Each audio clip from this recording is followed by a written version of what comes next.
On est de retour pour la dernière ligne droite de ce programme spécial fin de campagne 2020 dans 40 minutes exactement. 39, pardon, la campagne électorale va s'achever et nous continuons de tirer les grands enseignements de cette campagne. En termes d'enseignement, Dominique Alizio, moi je voudrais qu'on revienne un peu sur les messages même qu'ont fait passer les candidats. Est-ce qu'aujourd'hui, où on est en train de vivre les dernières minutes de cette campagne, on peut dire, pour les 7, je peux prendre Fornia Simbe, Dr Kouissan, professeur Wolou, professeur Bougué, et dire clairement les thèmes sur lesquels chacun a pu faire campagne. Est-ce qu'on a pu retenir quelque chose des messages? Bon, moi, je peux retenir, parler de deux candidats. Le candidat de Lumière et puis le professeur Wolou. Le candidat de Lumière avait, dans toutes ses interventions, il fait un petit bilan sommaire. Et il avance ce qu'il pense faire dans les prochains jours. Et lorsque vous l'écoutez, il est vraiment soft et dans la masse, c'est-à-dire réaliste et non extravagant. Le professeur Olou également, je l'ai suivi avec des propositions également à l'appui, notamment sur les droits de l'homme, la gouvernance. Lui, il met l'accent beaucoup plus sur la lutte contre la corruption. Et le candidat, Fornia Simbe également l'a dit, que pour ce quinquennat, il mettra vraiment un accent sur la corruption, sur la lutte contre la... Parce qu'il y a eu des institutions et qu'il faut les mettre en marche et que les prévaricateurs seront poursuivis dans les prochaines... Donc ça, maintenant, lorsque vous prenez par exemple le candidat de MPDD, moi je l'ai déjà suivi à Bouddha. À l'épreuve d'un programme qui, bon, ce qu'il a l'habitude de dire, il fera la carte d'identité à 2 000, le passeport à 10 000. Voilà ce que... Est-ce que c'est ce que le Togolais veut aujourd'hui? Le Togolais veut une améliore. Combien de... Il y a des gens même au Togo, si on leur dit que la carte d'identité est gratuite, il n'a même pas le faire. Mais en même temps, il a aussi dit qu'il portera le SMIC à 50 000 francs. Je dis, le SMIC, on ne porte pas le SMIC comme ça parce que... Non, mais celui qui parle, c'est un économiste. C'est un économiste, mais qui est également un gueulard, c'est tout. Par rapport, il faut quand même, il y a le réalisme économique qu'il faut tenir compte. Sinon, c'est facile de dire que bon, je vais monter le SMIC à 100 000. Le Togo ne peut pas se payer le luxe. Le Togo ne peut pas se payer actuellement le luxe d'un SMIC à 50 000 francs. Attends, vous savez l'impact que ça... Prenez par exemple les écoles privées. Les enseignants qui sont actuellement et qui paient le SMIC, s'il dit qu'il va payer 100 000. Mais quand le SMIC active de 28 à 35 000, oui, le collage a rapidement bondi. Et c'est normal. Les services, certains services, l'inflation également. Et il y a beaucoup de services qui sont touchés par ce phénomène. Donc ce n'est pas un truc de plaisir, ou même pas complaisance, ou même pas méchanceté qu'on reste là où on est, mais c'est par rapport à certains paramètres. Oui, mais en même temps, le budget a cru chaque année. Justement. Donc je voudrais dire, quelque part, que lorsque nous disons par exemple, je parlais du président de MPDTA, de son prélat, lui, ouais, il y a des gens qui ont des femmes, lui son candidat n'a qu'une seule femme. Mais il a oublié que son candidat a plusieurs femmes, plusieurs copines, plusieurs enfants hors mariage.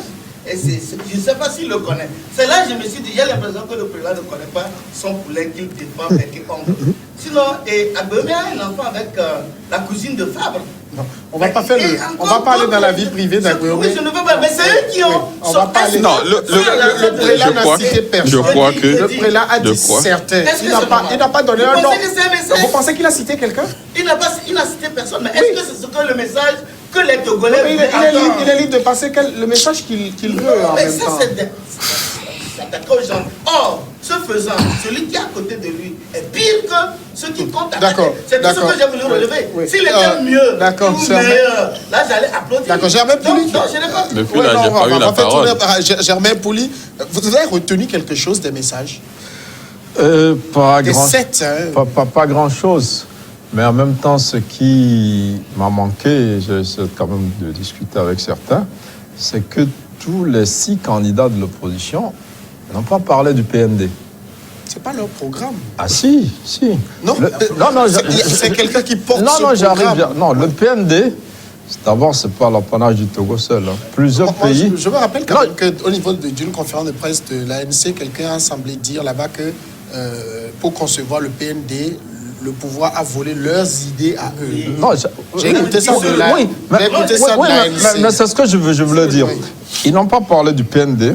D'abord, le PND, c'est la tendance dans plusieurs pays. Le Sénégal a fait son PND, le Bénin est en train de l'élaborer, la Côte d'Ivoire, tout ça. Donc, c'est un plan de 2018 à 2022. Ça veut dire que s'ils font l'alternance par miracle, par exemple, mais comment ils vont diriger le pays jusqu'en 2022 ? Le PND doit le poursuivre parce que c'est des engagements pris par le pays sur la base d'un projet, c'est quinquennal. Ceux qui montrent déjà qu'ils ne connaissent pas le PND, ils ne se sont pas donné la peine de le lire. Et s'ils gagnent, ils sont obligés, c'est sur la base du PND, ils peuvent l'améliorer. Et même s'ils connaissaient le PND, ils disent, bon, voilà ce que Ford propose pour le PND, nous on va l'améliorer de cette manière. Mais on n'a pas vu ça.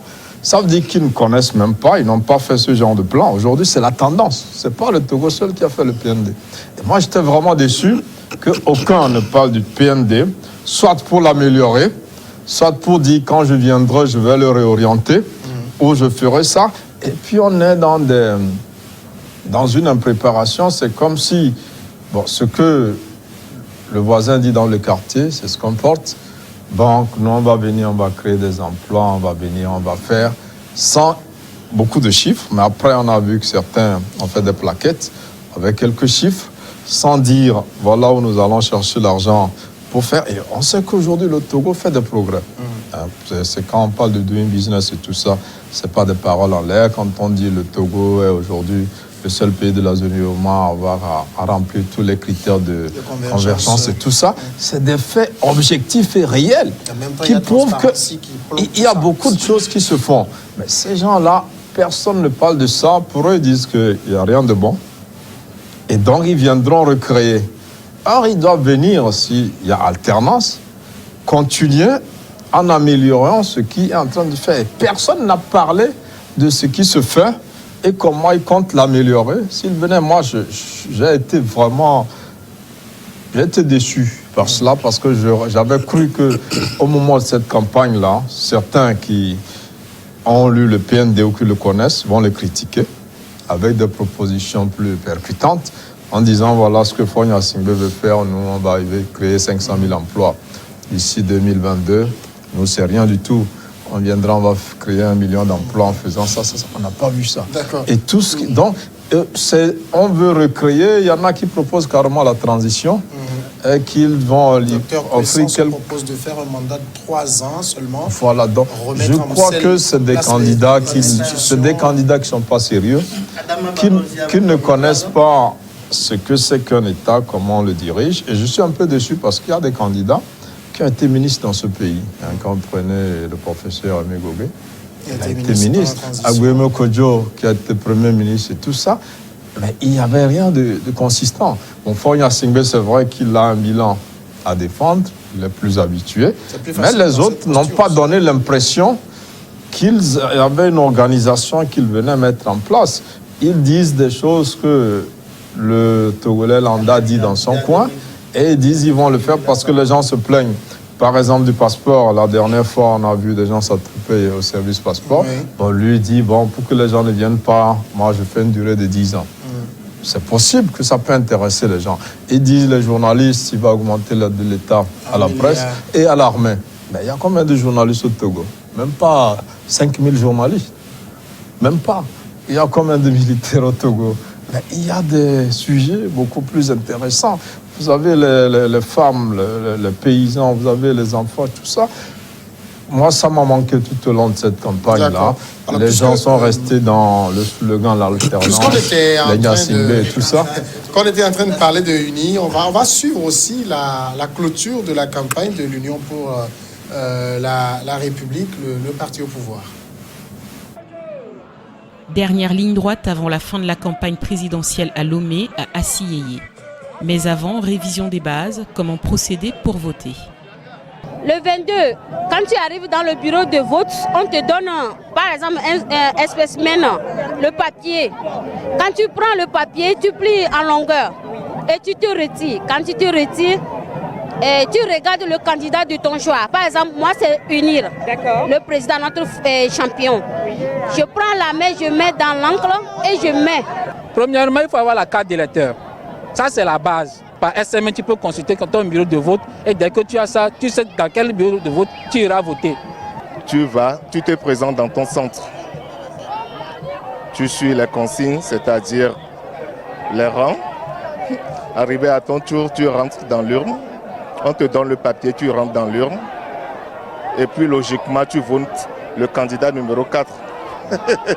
À partir de minuit déjà, on ne peut plus porter cet habit. Si la pédagogie de vote a bien été comprise, que vont devenir les accessoires de campagne, comme les pagnes, les t-shirts ou encore les casquettes? C'est le parti qui m'a offert ça. Si vous voulez un pagne, un t-shirt, adressez-vous au responsable du parti.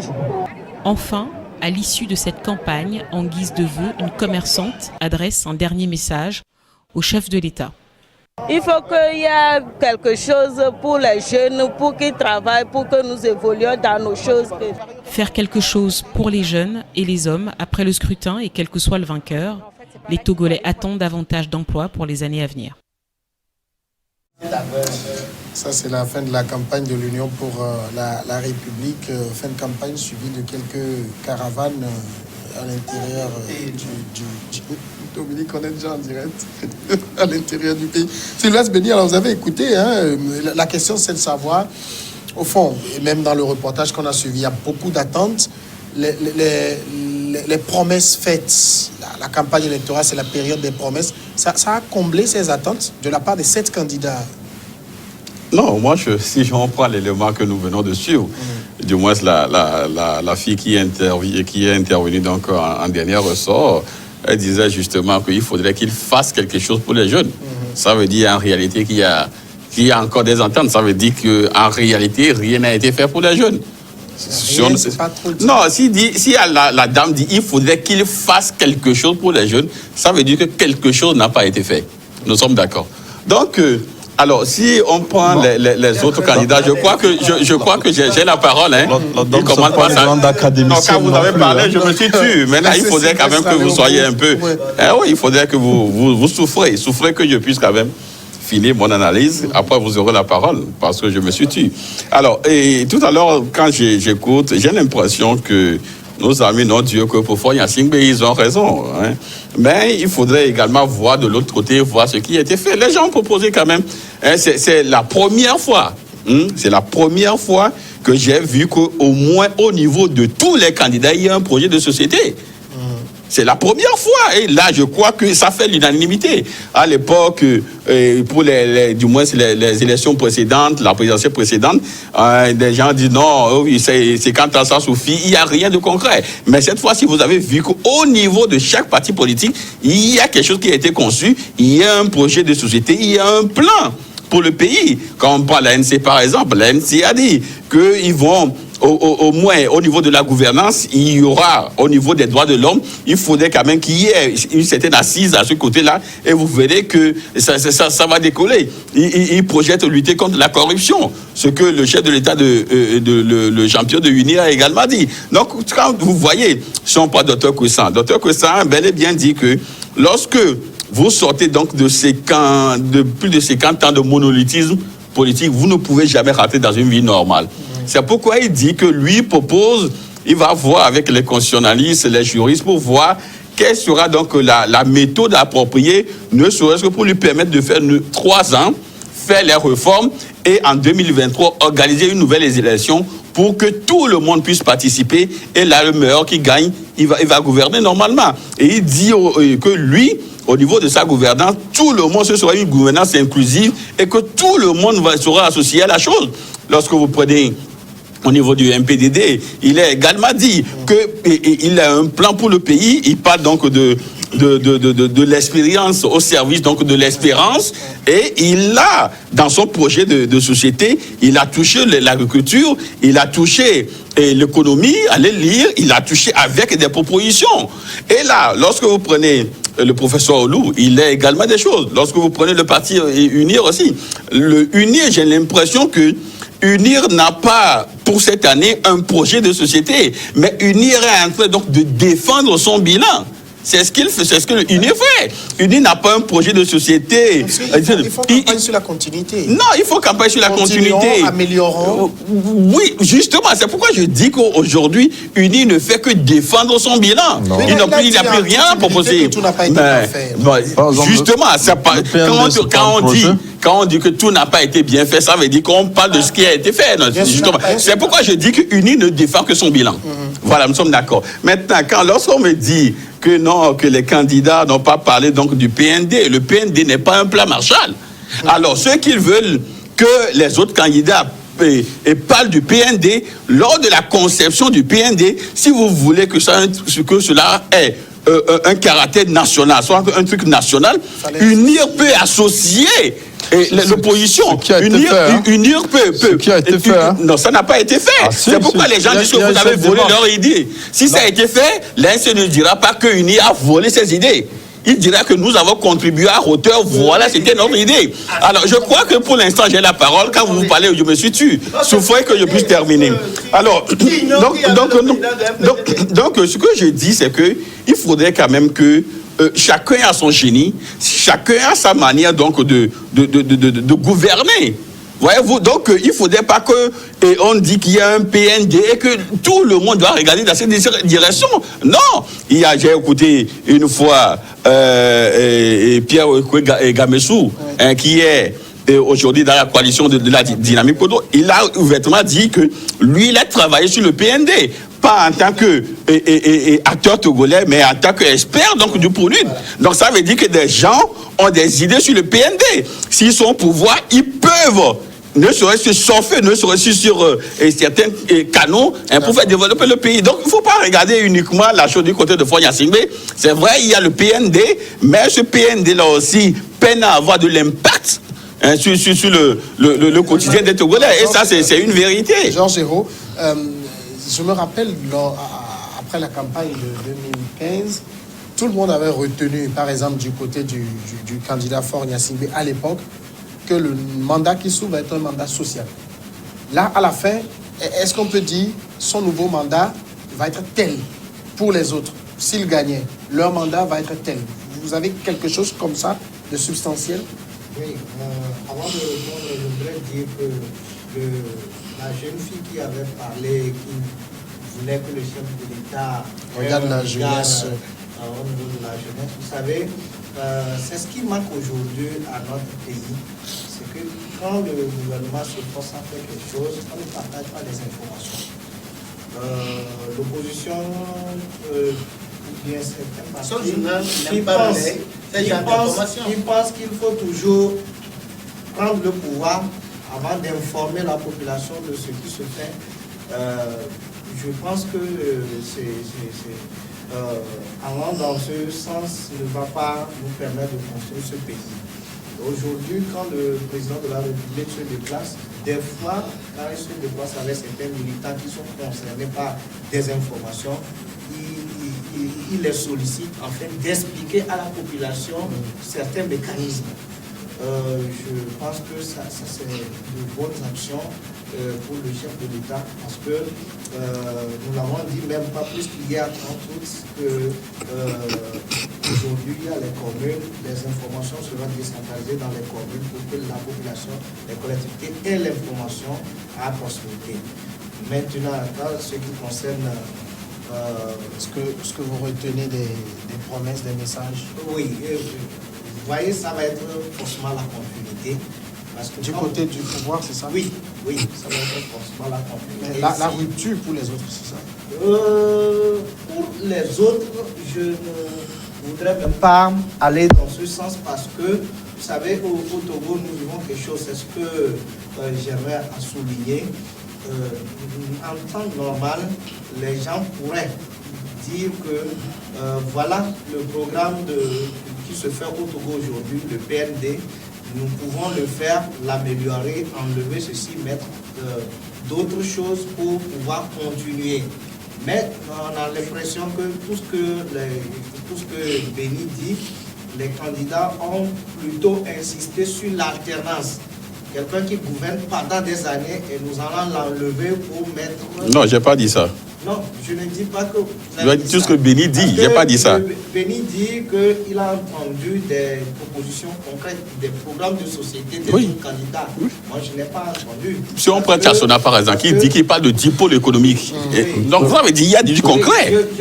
J'arrive, parce qu'aujourd'hui, quand nous prenons tout ce que les autres candidats disent, on a comme l'impression que, par exemple, Agbeome, qui a été Premier ministre pendant des années, on a comme l'impression qu'il ne dit pas ce qui est concret, ce qui peut être réalisé. Il veut amener la population à penser qu'il faut forcément changer la tête pour que... Oui, mais on ne peut pas faire du neuf avec du vieux non plus. Non, ce que je dis, c'est très important. Il veut faire du neuf, il est obligé de dire on doit changer pour faire du neuf. Ce que je dis, c'est très important. Parce que c'est des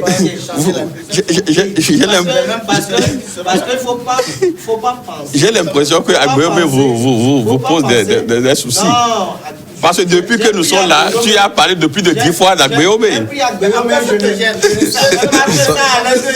Non, il vous dérange en réalité.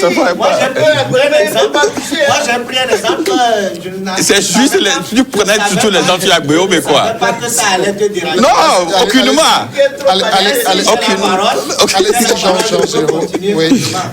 Donc aujourd'hui, vous savez, les autres candidats pensent qu'il faut dire seulement à la population, nous allons changer, nous allons mettre ceci, ce qui ne serait même pas réalisable. Mais c'est ce que la population même dit. Quand on a suivi tout à l'heure le premier reportage de l'ANC, ils ont dit on ne peut pas comparer la même chose. On ne peut comparer que deux choses différentes. Quand vous dites on ne peut pas comparer la même chose aujourd'hui... Enfin, pour expliquer ce qu'il dit, c'est-à-dire quand quelqu'un vous dit continuons, alors que d'autres disent mais essayons autre chose. Samuel, la gestion de on ne sait pas. est très sérieuse pour ceux dire que nous allons essayer. Ceux qui essayent autre chose ailleurs, je sais. Ils ne vivent pas une calamité nationale. Je sais, mais la gestion d'un pays est très sérieuse pour dire on va laisser la personne essayer. Je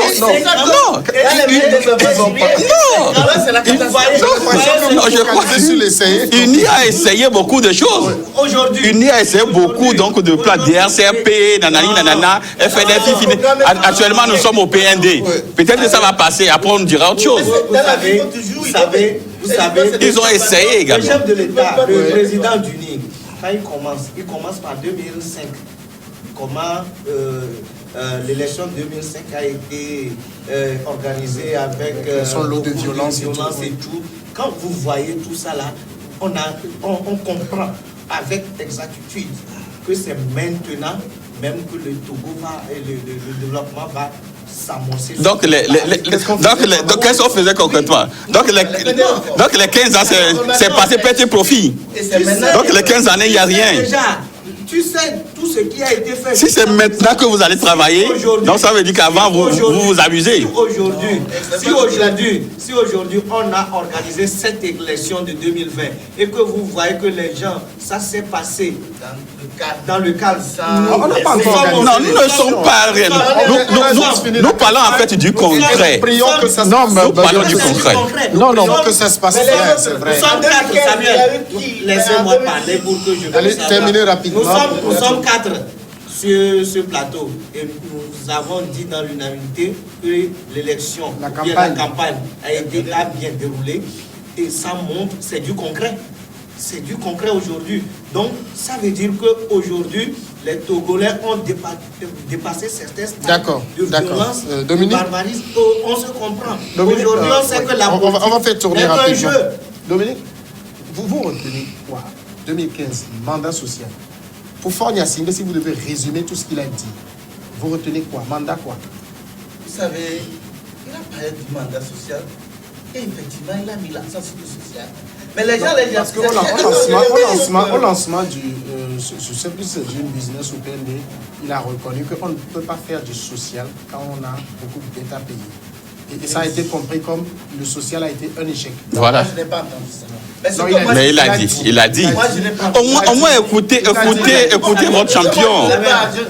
Analysez les termes de vos champions. Opiner sur ce que je ne voyez, par mais ce exemple, que je sais les par conditions contre, des jeunes. ce que je sais par contre, Les jeunes, il les faut marchés de prendre 25% par exemple, c'est ce qui est s'est social. passé depuis 2015. D'abord, aujourd'hui, les fonctionnaires ont l'assurance maladie. Étendue aux Les fonctionnaires, ça fait même pas 1% de la population. Étendue aux Ça artistes. fait même pas 1%. Et bientôt aux journalistes. Et dans ça, Ça, comme il a dit, ça sera maintenant général. Universel, C'est ce qui l'assurance compte maladie faire au cours de ce mandat. C'est le processus de mandat, c'est du début de l'assurance qui deviendra bientôt une assurance pour tous les Togolais. Déjà, c'est un cas social. Maintenant, en 2016, il était allé aux États-Unis, il a présenté un projet, notamment le PUDC, de 155 milliards, et dont les partenaires ont unanimement apprécié, puisque c'est un projet déjà conçu. Et je vous dis que ces projets ont permis. C'est ça le problème, c'est-à-dire qu'on est à Lomé, on ne voit pas ce qui se passe à l'intérieur. Ce projet a permis de désenclaver certaines localités, de faire des pistes rurales, de construire des marchés, de construire des écoles, de faire l'addition d'eau et donner de l'électricité. Vous voyez la voie qui va à Dapao, au niveau de Bakwasi, vous avez vu ça? Mon frère, mais il y a tellement de... Non, vous savez, on ne refuse pas. Il y a quelque chose, qui a été fait. Mais il y a toutes les routes sont bonnes partout. Dis-moi un seul petit. C'est pas ce que nous disons. Mais la manière... Moi, je possède Accra. Non, il ne faudrait pas quand même... Il est dans la surenchère. Il a le droit de faire sa surenchère si c'est son temps de travail. Donc, si vous venez déjà de ce côté, c'est du concret, c'est du social. Aujourd'hui, le taux de desserte de l'énergie, de l'électrification de nos campagnes est passé de 20 à 60%.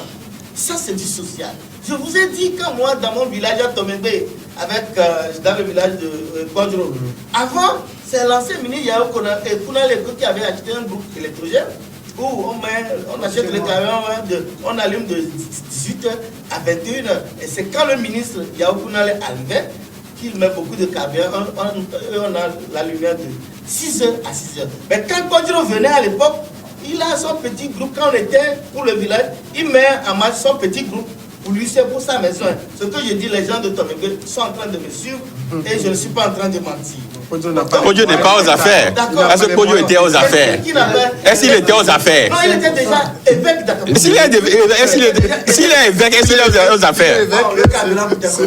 L'évêque n'est pas un poste ministériel. Aujourd'hui, par exemple, son village le village de Podjo a de l'électricité. Maintenant, on passe Podjo, on passe à Goyomé, on dit autre chose. On la bonne bière à Tomembe. Déjà, c'est des actions sociales. Moi, quand j'écoute des journalistes, et puis oui, mandat social, on ne voit rien. Mais vous avez cherché à voir, vous ne l'avez pas vu, ou vous avez décidé, comme Sylvain, de fermer les yeux, de boucher les oreilles. Alors finalement, vous pensez que si éventuellement il gagnait à nouveau, c'est le social qui continue? Mais ça c'est clair, puisque c'est une préoccupation majeure pour lui. Et dans ça, on a même revalorisé le salaire des fonctionnaires. Aujourd'hui, c'est une réalité. Si vous prenez la fonction enseignante, aujourd'hui les gens sont bousculés. Pourquoi? Parce que c'est bien payé. Demandez seulement, vous allez voir que nos enseignants quand même ont un salaire quand même subséquent. Donc c'est une réalité. Il y a un préavis de grève. Bon, il y a un préavis, justement, j'allais même en venir à cela. Il y a quand même des choses concrètes qui sont faites. D'accord, Germain, on va évoluer rapidement. Il y a le marché de les 25% pour les jeunes femmes. Justement. Ça, c'est de l'illusion. Permettre aux jeunes, comme parce que nous on est vieux déjà, donc comme vous permettez à vous les jeunes. D'accord, Germain. Alors, autre enseignement, on va se projeter maintenant sur le samedi 22 février. On va voter au regard de la campagne. Vous pariez sur une élection tranquille, apaisée? Oui, je pense que l'élection sera tranquille et apaisée.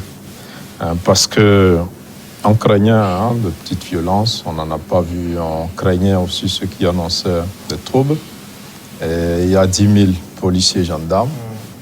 assez bien formés pour ce genre d'exercice finalement, qui ont démontré qu'ils maîtrisaient la situation. Et donc on ne peut qu'espérer que ça évolue dans ce sens-là. Ça va bien se dérouler et nous avons inauguré un cycle d'élections sans violence. En même temps, il y a beaucoup de frilosité depuis 13 ans. Dans le pays. Non, oui, je crois que de toute façon, de 19 août 2017 à décembre 2018, on craignait beaucoup. Mais quand on a dépassé ces législatives de décembre 2018 sans souci, on est rentré dans le local. L'opposition avait menacé. Oui. Il va empêcher la tenue et le local se sont bien déroulés. C'était les 2 scrutins où on craignait un peu parce qu'il y avait un peu de tension. Donc après cela, je pense que la campagne telle qu'elle s'est déroulée, tous les candidats étaient libres d'aller où ils voulaient, à part ce dont on a parlé concernant l'ANC, mais pas véritablement des entraves à la liberté de campagne. Donc, les Togolais, on espère que la FOSEF fera toujours son travail. La preuve, les forces de défense et de sécurité ont voté. Donc, avant les autres, elles sont plus disponibles maintenant pour assurer la tranquillité de ce scrutin. Et je pense que le Togo a laissé derrière lui les élections violentes. Et le candidat fort, Gnassingbé, dénonçait un peu cela ce soir même à un meeting à Kara, où il disait qu'on n'avait aucun intérêt à créer une crise post-électorale. Alors les élections en Afrique, en Afrique généralement, c'est après le vote, au moment de la proclamation et après la gestion des résultats qui cause problème. Et nous, on a dépassé cela. En 2015, ça a failli se compliquer un peu quand la CEDEAO est venue. Et on a décanté la situation. Donc, on a vu des pays qu'on disait en avant sur nous, comme le Ghana, où ça ne se passe plus toujours tranquillement, comme le Bénin, où ils sont pratiquement en train de reculer. Donc, si le Togo arrive samedi donc, à faire ce bond supplémentaire-là, ça veut dire que nous sommes vraiment en avance. Je pense qu'il n'y a pas de raison de s'inquiéter. La campagne n'a pas montré de signes inquiétants qui peuvent présager d'un jour de scrutin assez difficile. Sylvain, c'est vrai qu'en matière d'élection, il y en a qui présentent le Togo comme le petit enfer dans la CEDEAO, mais moi je me rappelle, je ne sais plus si c'est le scrutin de quelle année, en tout cas le scrutin qui portait Buhari au pouvoir pour son premier mandat. Il y a eu 84 morts au Nigeria, mais on a dit que c'était une élection démocratique. Le Togo a fait une élection où il y a eu 0 mort et on trouvait que c'était très mal. Oui, en réalité, les périodes avant donc le jour J, avant le scrutin, généralement... Même le Ghana qu'on salue, il y a des morts. Oui, justement. Mais généralement, on verrait que depuis quelques moments, ça se passe manifestement bien. Maintenant, c'est le jour du scrutin et la période après les résultats, c'est là où ça semble parfois... la fête se gâche souvent à ce niveau-là. Donc aujourd'hui, je crois que nous avons intérêt, si je dis nous, c'est nous les Togolais, nous avons intérêt quand même à passer cette étape-là pour que qu'on ait véritablement zéro mort, qu'il n'y ait même pas de blessés. Aujourd'hui, on peut avoir peut-être 1 milliard donc, de faussettes, tout ça, mais quand il y a quelque chose qui ne va pas réellement dans le sens démocratique, les gens vont protester, mais si la fausette repose tout ça, déjà on parlera donc déjà de violence. Donc nous voudrions véritablement que le jour du scrutin, que le vote du Togolais soit véritablement ce qui est, c'est-à-dire que la vérité des urnes soit consacrée. Il faudrait quand même que si les Togolais en disant ça, il y en a qui veulent aussi faire entendre comme si C'est-à-dire une très bonne élection pour eux, c'est l'élection où leur candidat a gagné. Non, pas forcément. C'est-à-dire, c'est la manière dont les choses se passent généralement. Quand on interroge l'histoire de notre pays, la manière dont les choses se passent, surtout, vous avez vu en 2015, avec ce problème-là du vice-président et du président, qui est monté même devant les chanceliers, qui a voulu arracher la feuille qu'on a vue à Côte d'Ivoire et tout ça. Ça ne donne pas une bonne impression, avec un taux de pourcentage qui est au-delà donc, de la normale et tout ça. Donc, ce sont des faits ou des phénomènes qui créent souvent les violences. Donc, nous souhaitons véritablement, parce que si ça doit passer bien, ce serait donc... c'est au niveau de la CENI que cela doit commencer. Parce que nous voulons véritablement que si les gens votent pour Gnassingbé, voilà, que Gnassingbé passe. Mais si les gens votent quelqu'un d'autre que Gnassingbé, il faudrait véritablement également que celui-là soit proclamé vainqueur. Mais s'il y a des arrangements, il y a déjà des soupçons et tout ça, c'est là où ça crée des frustrations et on va véritablement vers les violences. Donc la CENI a intérêt à sauver encore ce scrutin-là pour que au soir du 22, celui que les Togolais ont voté massivement, il faudrait nécessairement que c'est celui-là qui soit proclamé vainqueur. Mais Georges Hérault, vous attendez à une forte participation. Bien, comme on l'a vu lors des élections municipales, 52%, c'est l'un des taux les plus faibles que le Togo a connu. La présidentielle va réveiller les gens, ils vont prendre d'assaut les urnes le samedi. Oui, forcément, parce que vous voyez, la porte d'unir a beaucoup porté. Aujourd'hui, ceux qui... Je rappelle souvent qu'on dit que le Bénin des meetings n'est pas le Bénin des urnes. Oui. C'est pas parce qu'on a une forte mobilisation de la campagne que ça va être la même chose. Nous sommes aujourd'hui en train d'analyser par rapport aux campagnes que nous avons vues. Nous ne sommes pas dans l'esprit de Dieu, mais quand même, c'est par rapport à ce que nous avons vu sur le terrain que nous parlons. À part qu'il y a certains candidats qui utilisent des signes de victimisation, c'est-à-dire qu'ils veulent attirer la sympathie, la compassion comme les triches, etc. Moi, je pense, parce que je voudrais répondre aussi par rapport au comportement au temps du scrutin, au jour de l'élection et après le résultat. Aujourd'hui, il faudrait qu'on cesse ces choses parce que nous voulons, par cette élection, finalement montrer au monde entier, à nous-mêmes d'abord, et au monde entier que nous sommes matures, nous pouvons choisir librement nos dirigeants. Et donc, je sais que le taux, cette fois-ci, va s'améliorer par rapport aux élections locales, etc. Aujourd'hui, par rapport au jour de l'élection et après les élections, nous avons des institutions.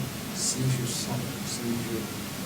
prétends qu'on m'a triché, si un candidat prétend qu'on l'a triché, il y a des institutions. Donc nous n'avons aucun intérêt à tomber dans des violences, alors qu'il y a déjà des institutions qui sont capables de régler ces problèmes-là.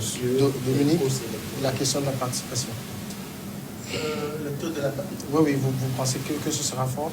Oui, bon, je crois qu'il y a eu quand même une petite mobilisation. Je crois que le recensement a sûrement permis de donner à d'autres personnes. En tout cas, on attend plus de 3 600 000. 3 600 000. Y compris les étrangers. Hein. Mais par contre, je voudrais aussi relever le fait que lorsque vous dites, par exemple, est-ce que les gens vont reconnaître leur échec ou... Mais c'est ça, en fait, le vrai problème. Moi, je prends juste l'exemple de la présidentielle de 2015. La présidentielle de 2015, il y a l'Union européenne qui a financé la concertation nationale de la société civile. La même CNS qui vient de se faire retirer son accréditation. A déployé des observateurs dans tous les centres de vote et dans les bureaux de vote. Non, pas dans tous, mais dans des bureaux témoins. Non, il y a il y a eu, oui, sur toute l'étagère, mais dans les bureaux de témoins. C'était 1200 personnes qui ont déposé. Oui, mais 1200, ça ne fait pas le maillage du territoire. Maintenant, et ils ont créé un centre de compilation à Egarba. Le soir du dépouillement, les invités étaient les chanceliers, et les ambassadeurs, tous étaient là pour suivre véritablement qui va gagner. Et ça, Martinez Berlenga m'a dit, le chef de la délégation qui est parti, que c'était pour aider l'opposition qui crie toujours qu'elle gagne et on lui vole. Et c'est comme ça que tout le monde était là assis et les résultats tombaient. Et c'est à partir des bureaux, des résultats relevés dans les bureaux de vote.